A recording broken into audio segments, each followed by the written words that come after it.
Praise the Lord. May unto sa tanan. Dito sa atong ikarong bayan sa itong pagsimba, hindi itong paghalat. Ang word na kami share sa Proverbs 3, verse 9 to 10. Honor the Lord with your wealth, with the first fruits of all your crops. Then your barns will be filled to overflowing, and your vats will brim over with new wine. Verse 10.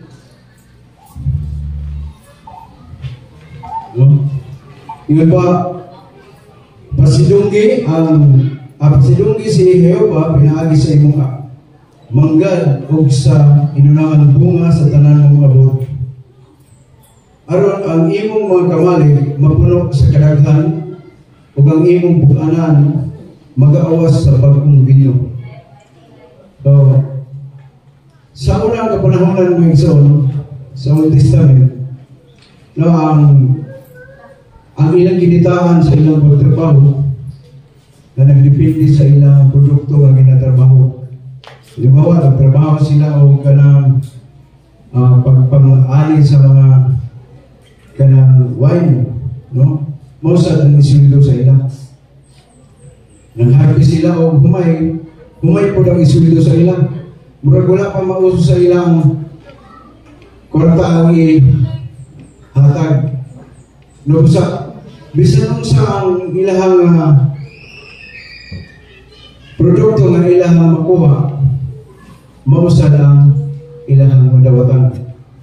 Busa inyo diha nga aron kung imong pasidunggan pinagi sa imong kinitaan ang Dios iyon pa mapuno sa abot ng imong mga kamali. No, kaya dito wala ito itapok. Di ba, dito wala ito ipundo ang atong mga kinitaan. So, tanan yung mga klases pagka, mga mais, tumay, muna ang ilahang mga abot. Pero daan na sa una, nga gikuman ang katawan sa Diyos, nga atong halaran, pasidunggan ng Panginoong Diyos. Tungkol kay ang prinsipyo sa Diyos, muhatag siya una sa katawan. No? Muhatag siya una sa mga tao, aron nga ang tao ngayong tagaan, muhatag sa mga nagkinahanglan. No? Sama sa atong kapanahon karon, ang atong kinitaan karon is abaman sa kwarta. Amen ba? Oh, amen? So, kisay magkahinon nga, ang tanan niyang kinitaan, pinahagi na sa iyong paghago. No? Wala itong gaya ang masaya na ito nga ang atong mga kinitaan ng soul is gihatag na gikan sa Diyos. No? Kung atong inunduman, gikan sa atong pagkahimugso, giandaman at tandaan sa atong gikinahanglan hangtod karon na nakakaroon. Kung unsay na sa imo, iya na sa atong Ginoong Diyos. Amen ba?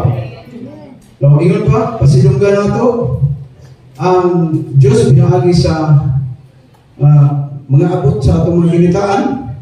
So atong ibalik ang atong mga paghalat sa atong Ginoong Diyos, buti pasamutan na.